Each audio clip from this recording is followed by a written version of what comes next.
for joining us today for Confirmit's Ice Factory live stream.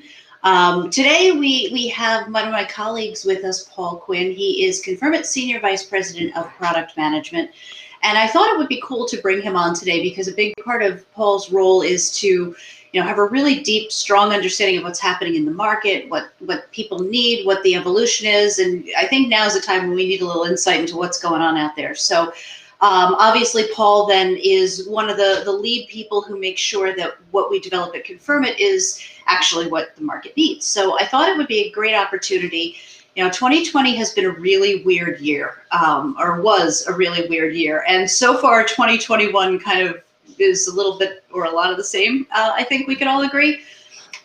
Customers' priorities changed, customers changed, our expectations changed. And now I think we really need to sit back and evaluate some of the programs, some of the projects that we're doing and figure out what's next. How are we going to operate with whatever this new normal is, and so on. And I think that Paul gives us a really great perspective on what we need to be thinking about as we're evaluating how we're going to move forward through 2021. So Paul, welcome, and thank you for joining us today. I'm excited, as always, to spend a little time chatting with you. You're out in our London office, or you typically belong to our London office. You're stuck at home like the rest of us, but of course. Thank you very much, Holly. Yes, really looking forward to it. Yes, now I, as many of us are, I'm home based, but not far from our London office here in the UK. Yes, and of course, adapting to the new norm now that we're in. Started in 2020 is definitely going to be continuing throughout 2021. But we're all in this together, and yeah. We're seeing this as well. The impact the pandemic has really changed the way we do business, the way we engage with customers, the way we have to really put customers front and center. So part of our Absolutely. strategy has adapted as well to cater some of these environmental changes imposed heavily upon us, for sure. Yep. So usually before we start the live stream, we discuss what we're drinking. I know you are doing dry January though, and you showed me your cup before, so I'm hoping you'll be kind enough to show. Yes, you are ready for the beer, but you've got a little time to go before you can actually do that. A few more weeks, part of the health kick at the start of the year. So yes, bit of a detox, a stiff coffee, but ready at least for the end of the month. Ready and waiting. I actually had committed that I was going to do dry January. It was the first time that I ever promised I was going to do it. And I swore on January 2, I'm doing dry January. January 1st, you're still working the alcohol out of your system from New Year's Eve. But I was going to start. And by January, so that was January 2nd, I started at first thing in the morning. I was dry and failed by about 5 p.m. So there goes my resolution for the year. But on a more serious note, I think one of the big things that we've seen or we saw in 2020, obviously everybody was stuck at home, you, me, and everybody else. And with that came a lot of changes in digital. And I've heard people even say that we've come 10 years in just a few months in terms of our need and our usage of digital things. And I know this has also been a pretty big focus for Confirmit this year. So I wanted to spend a couple of minutes. Let's talk about what you saw happening in digital and what we've done product-wise to kind of address those needs and why we've done that. Sure. Yeah, it makes sense. Yeah, I mean, as you say, digital, of paramount importance, really, with thinking about engagement with customers. And COVID and the pandemic isn't the only thing that's caused that. Generally, we're in an era of a digital world. Everything really that's happening is happening through digital channels, and for quite some time now. When we talk to customers, when we talk to prospects, it's all about how we can engage digitally with their customer base. They have a lot of customers and a lot of customers engaging digitally. We, in recent times, of course, last year, very much moving away from, on the retail side at least, going to shops and so on. And people are doing everything through apps, through browsers. So it's ensuring that as an organization, as a service provider, as a product provider, how can you engage with your customers? You still need to tap into them. You need to understand what they need. You understand how their experiences are with you. And more importantly, when they're spending so much time through your app, through your web shop or what have you. You need to ensure that you can listen to them. You can understand maybe challenges they've got. You can adapt what you're able to offer. So the kind of things we're doing there is making it easy to plug in feedback opportunities to the different digital channels, apps specifically. You know, most people have apps now. Most B2B, B2B2C, B2C providers have apps. So ensuring that we can allow you to gather feedback with your customers, but also I think you need to respect your customers. You need to make sure that just because you can doesn't mean you will. So not always just asking. So it's allowing intelligence in the way you're presenting or inviting your customers to give feedback. So allow them, I'd like to give feedback, but if you're kind of doing the intercept, if you like, just making sure that you're not asking me again, because now I'm using my phone and I use my tablet earlier that morning. Be smart. If you know who that person is, if you already asked them, don't ask them again. So there's some of the areas, and also it's data feeds. There's other digital channels. There's chats and so on that are going on. Being able to bring that information in as part of maybe a bigger CX program. Yeah, that makes a lot of sense there, because you're right. It's not just about the website. It's not just about the app. It's about all of those various digital channels, the website and the app and the chat and the social media and so on and so forth. There's so many different ways that people want to connect with businesses today. And, what you were saying before about, putting on something like an intercept or something like that on the website. And I think that kind of leads me into the second area I thought was kind of important, because right now, companies are, at least so I've heard, and I'm sure you're hearing the same thing, companies are really, really interested in feedback. More, not that they weren't before, but I think everybody's trying to get into the consumer's head a little bit and understand what is the new normal, because this lockdown thing's not going to last forever. We need to figure out how to deal with the lockdown, and then what's next. I think there's going to be a lot of residual things that remain, especially digital. We're not going back. I don't think the digital trends are going to completely reverse once this goes over. So I think there's this huge need for feedback. What's going on in consumers' minds? What is this going to change in our businesses? Where are we going to go next, even after this pandemic nonsense is over and done with, and we finally can live our lives again? So feedback is really important, but forever and a day, and I don't think we're experiencing any differences now, we've always had struggles and difficulties and challenges with respondent engagement. So what can we do to make sure that we are engaging respondents and keeping them wanting to give feedback and wanting to participate in survey experiences and be part of that, that feedback world? Sure. Yeah. I mean, I think this particularly now, it harks back to the importance of your customer base. If you've got customers now more than ever, with businesses struggling, it's ensuring that you're keeping your customers, keeping them happy. And that goes with all opportunities to engage with them, whether it's, the service you're providing, whether it's just, the way you're gathering information from them. So yes, you're right. Engagement from a information gathering perspective has always been, challenging to remain engaging in how you get that information, not just standard, questions that are being asked. Maybe, putting elements of, gamification, again, nothing new here, but making sure that the experience for providing that feedback is an experience that the customer enjoys and wants to give at the do at the same time as providing that feedback. And again, this isn't anything new per se. The ability to have fancy ways of answering questions and providing feedback has been happening for quite some time. You mentioned, what have we done from a product perspective? We launched our custom questions initiative end of last year. That the ability to put custom experiences out has been around for a long time, but what we've done is we've made it easy to do reusable experiences. So create a nice, clever experience, whatever that may be, some kind of visual engagement for ranking or rating something, rather than just asking that simple rating or ranking question. But make it easy to reuse, so the people creating the surveys don't have to be, highly technical. Oh, I'll have this clever experience here, just bring that into my survey.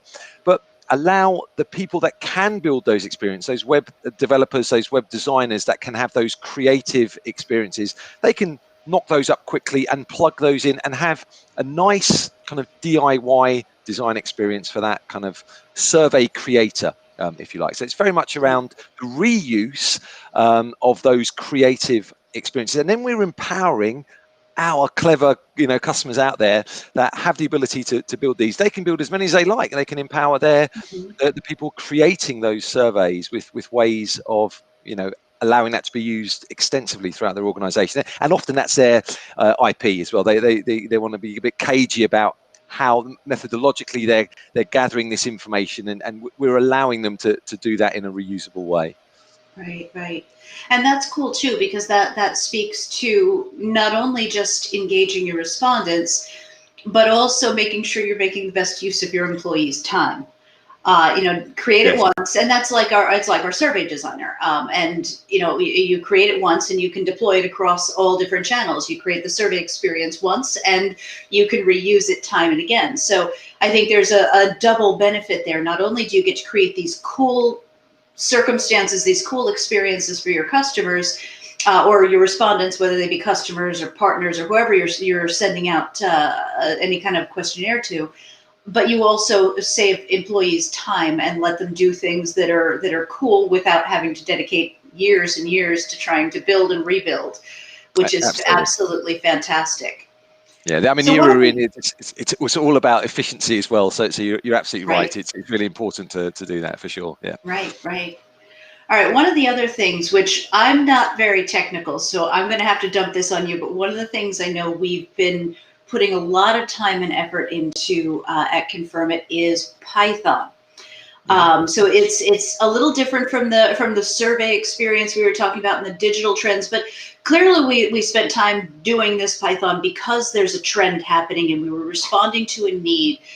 But again, understanding that not everybody is going to be super technical and understand what this is. Can you tell us what this Python thing is, and what was the need for it? And what is it going to do? How is it going to help people?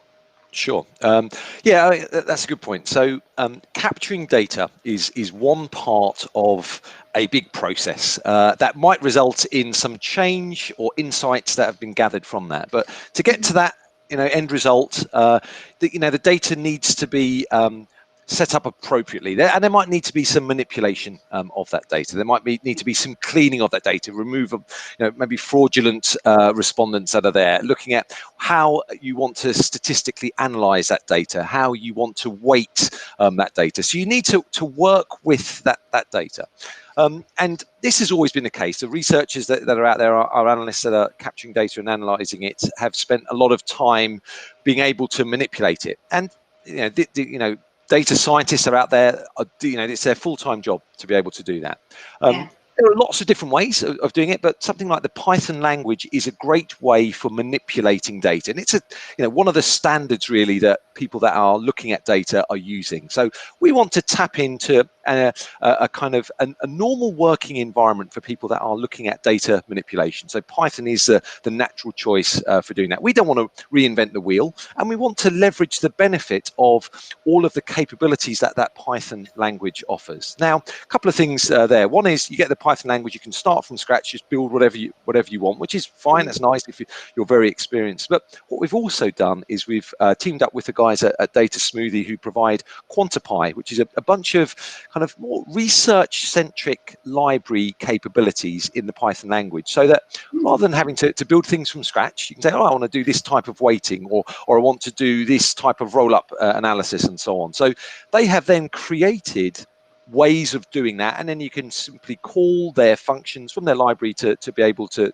do that. So it's a natural environment that the people working with data and data manipulation are familiar with, and it's there's lots of people contributing to this. So that's why we wanted to tap into that, and we make it easy to get the data over to Python and get it easy back into the Horizons environment for reporting, through Studio, through Daprosy, whatever that may be. So I've got to say, it's for as far as the Data Smoothie people go, I want to give them a little shout out on how cool that name is, Quantify. I love that. That is the cutest name ever known to man. So that just the naming convention there, fantastic. Absolutely love it. Yeah, completely agree. It sounds like if I were to kind of, I mean, I do have another question or so that I wanted to touch on, but if I were to kind of roll this up right now, it feels like some of the trends that we're seeing in the process of doing this sort of exploratory research that people are hopefully doing and are doing to figure out what the future holds and where we're going from here. Obviously, digital is a huge trend. Automation, convenience, time-saving measures, doing things that are going to engage people who are kind of in a different headspace right now. It looks like these are the kind of trends we're going after, and finding better ways to analyze the data that we've got and tidy it up, et cetera, et cetera. So that I think that's really interesting. That these are some of the trends that you're seeing across the research and insights continuum. And since we're talking about that universe of research and insights, there's been, obviously a lot of movement lately. Delivering insights to business users, I don't think is any different. So, we've gotten through a place where we've created these, we've pulled from sources that are really important, like the digital universe. We've made really awesome, abilities to give people reusable survey experiences that will do a better job of engaging respondents. We have improvements in terms of, being able to clean up that data because, sometimes it needs it. What about, though, improvements in terms of sharing that data with the users? So obviously you don't have your business users are probably not logging in and looking at anything on Python. That might be a little bit difficult for them. It is, a programming language. But what are we doing to make sure that once business users get the right information, they're ready to receive that information, the insights? What are we doing to ensure that they're getting insights that are going to be something they can use, understand, something that's going to help them to move the needle in their business? Yeah, great question there. So a few things to consider there. So first off, it's around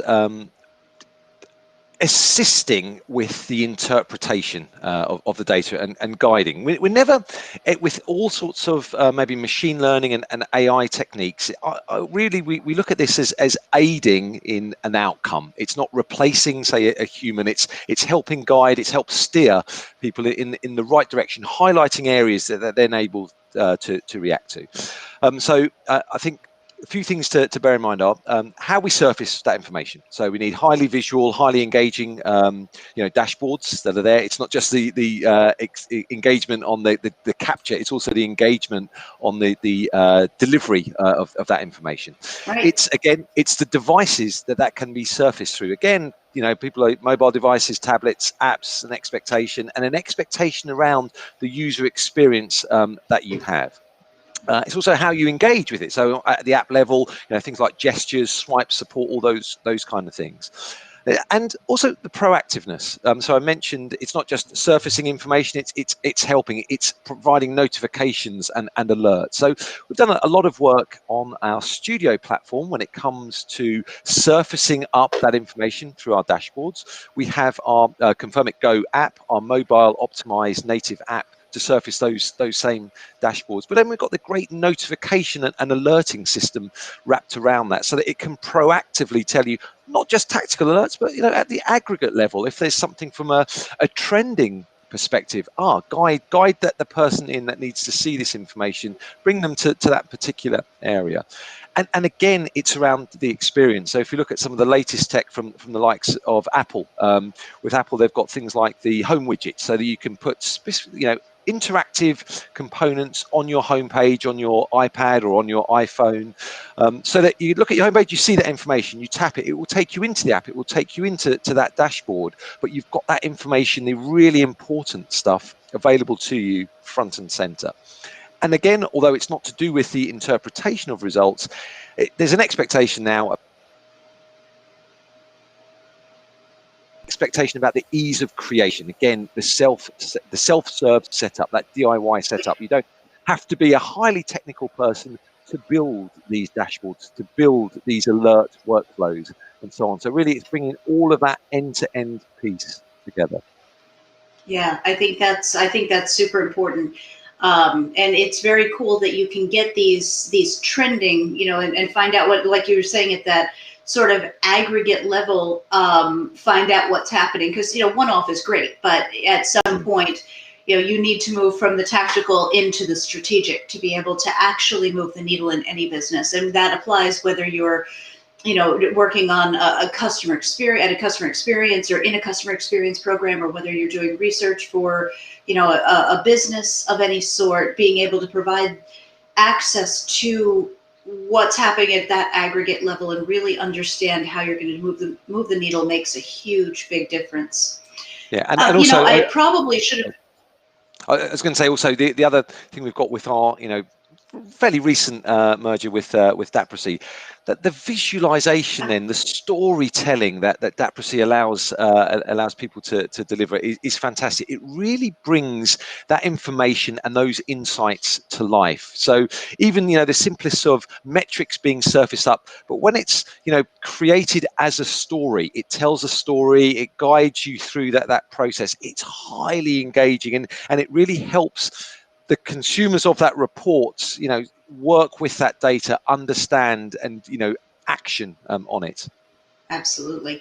I think one of the biggest things, Daprasy is fantastic. It's really, really beautiful visualizations that are now available, and it's the best part about it is, in my opinion, and I think there's actually quite a bit of research. I discussed it in a webinar I'd done a while ago. There's quite a bit of research around it too, is that those visualizations aid understanding to such an extent that now you get into a whole new level of being able to, as I said before, move the needle in a business, because you have people who, once upon a time may have looked at something that was, less visual. I don't mean to insult any other types of reports, but looking at something that's less visual, or maybe numerically displayed, or whatever the case is, where there can be a certain sort of gap in your understanding. And that's the beauty of visualizing data, is that you can create something that sort of just clicks in people's minds, so that they know exactly where they have to pay attention, exactly what they have to go over, exactly what they have to fix. So yeah, I think that's a huge contribution as well. Studio 2 is extremely visual, as that product has been developed over the last few years. The visualizations in there are absolutely magnificent as well. I see that as being a huge improvement over like I said, legacy reports that people may use, especially in some worlds. I know, especially in research, there's a lot of people still using Excel. And as fantastic as Excel is, I do personally love Excel. I love pivot tables with all my heart. But at the same time, it does not aid to storytelling and understanding, to making sure that your business users are able to take that information, absorb it, and do something with it. And the sad truth is, even though the data may be perfect, the insights could be so spot on. But if your business users don't get it and don't do anything about those insights, you may as well have not done the research. I mean, it all boils down really in the end to taking action on that insight. And that's why we need that understanding that comes from that visualization, and from the storytelling that's enabled by dashboards to really, really help business users to use the information. Yeah, absolutely. And the other thing that we've been working on across the board, across the Horizons platform with Daprasy as well, is all the different data that you need to incorporate into a successful program. It's not just surveys, it's data from a variety of sources. You need to pull together CRM data, support ticket data, marketing data, internal data. So bringing all that information together, and that's where openness in being able to pull that data in is really important. So whether that's through APIs, Dapsy is a fantastic open API strategy. It can sit on top of almost any data source and bring that in and surface it up into dashboards that are there.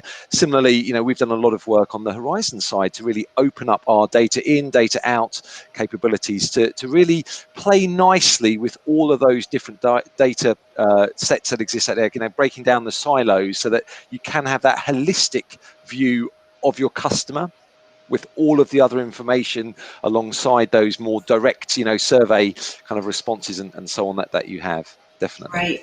Right.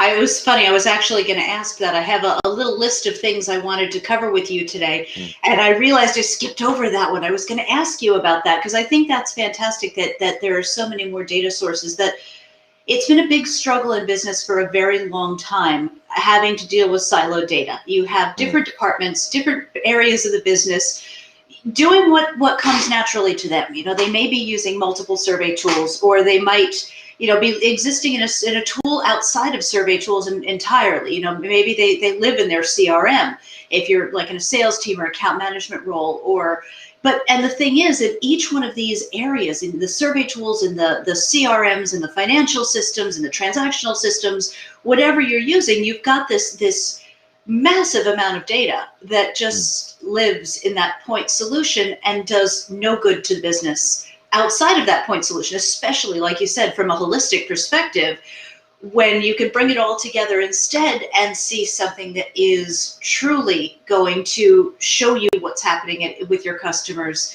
And in many cases, like I said before, we want to prevent this survey fatigue problem we were talking about at the beginning.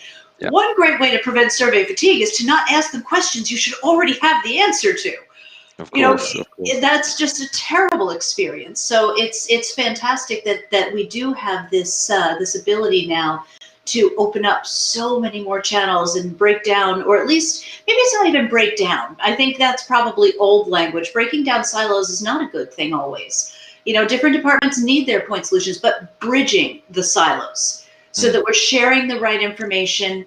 And we're not asking anybody to give up on the tool that they're in love with or they know how to use, but instead we're pulling that information together so that it can be then shared across an organization. And I think that's absolutely fantastic. I think that's really important. I think you do have to play nicely with people's natural working environments, because you can't just come in and replace everything, because it's that's just not a good strategy. So yeah, you're right. It is about playing nicely now. It may be that we're pulling data out from that. It may be we're pushing data back into that, and ensuring that the ultimate source of truth of that data is accurate. And if it involves updating it, it's always good to do that. But yeah, you're absolutely right. Absolutely. Sometimes we've done work when we look at things like Salesforce on the CRM side. Pushing data back, building dashboards embedded within Salesforce, where Salesforce is the natural working environment for people. You really have to be able to adapt to that rather than just replace things. For sure. Absolutely. And I think that's probably, that terminology or those ideas of knocking down silos has been one of the reasons why the silos continue to persist. I think, the minute people start realizing we were not going to change, we're not going to eliminate your natural working environment, the place where you get your job done and you know and love, I think that is where we start to be able to make these improvements to these silos, where it's just sharing information, it's bridging those silos instead of trying to destroy or revamp an entire process that works. We're just fixing the part that's broken. Exactly, and also it's improving efficiency. It's surfacing the information that's needed in an efficient way for doing Absolutely. that. And the efficiency, the automation of things, again, really important. You mentioned Studio a moment ago. Studio's great at kind of automation of standardized routines. So if you're creating in a research scenario, maybe you're doing lots of ad hoc research, so you're doing a steady stream, a continual stream of projects, and you might have standardized ways of reporting on that. You need that to be able to be set up quickly. It shouldn't be human effort to do that. So it's being able to have smart automation and repeatable processes that then can be quickly applied, because it's, you know, often in that ad hoc world, it's about the efficiency. It's, you know, a project, it's from inception to result delivery might happen in a week. So you can't be spending huge amounts of time building parts of the dashboards or that survey for doing it. So yeah, efficiency and automation, very important. Absolutely. So this was great, Paul. We're at our usual half hour. I think it was a fantastic conversation. We covered a lot today. Everything from digital trends to, you know, custom questions that allow you to, you know, engage and reuse for the sake of efficiency. More, you know, other efficiency through reporting and delivering visualizations that tell a story and really engage business users. Integrating data to make sure that you have a holistic view that, again, bridges those silos and doesn't attempt to revamp anybody's workflow. The coolness that is Python, that I understand a little bit better now, thank you, allowing people to tidy up that data that's coming in so you can really uncover the right insights, the things that you need to know without any of the junk that might be sort of, you know, making your results not great. So we covered a lot. I think this was fantastic, and give everybody a little bit of a view into what's going on in the Confirmit world, and you know why we do what we do. And I think that's a very important thing. So I want to thank you for joining us today, and of course the audience. I saw a few people log on to join with us today, although you didn't see. You know, I have to say I've had other audiences who have made their comments, and I've been talking to them, and so, you know, you should be ashamed, but at the same time, I'm glad you joined us today. And if you have any questions, even after we're done with the live stream, you can comment and we'll respond to you on social media. Otherwise, if you enjoyed today's video, the typical stuff you're very familiar with every other social media thing that you've probably ever heard, like, subscribe, share, all that good stuff. And I have to say that because our social media manager will kill me if I don't. So please do all those fun things. Comment. We'd love to chat with you. And we'll be back in 2 weeks' time. I'm still working out who my guest is going to be. She hasn't responded. I have some ideas, but she hasn't told me she's available yet, so I'm waiting to find out. But join us again in 2 weeks for the next Ideas Factory, and definitely looking forward to seeing you then. Paul, once again, thank you for joining us today, and again, looking forward to what's next with Confirmit. Thanks, Holly. Take care. Thanks, everyone.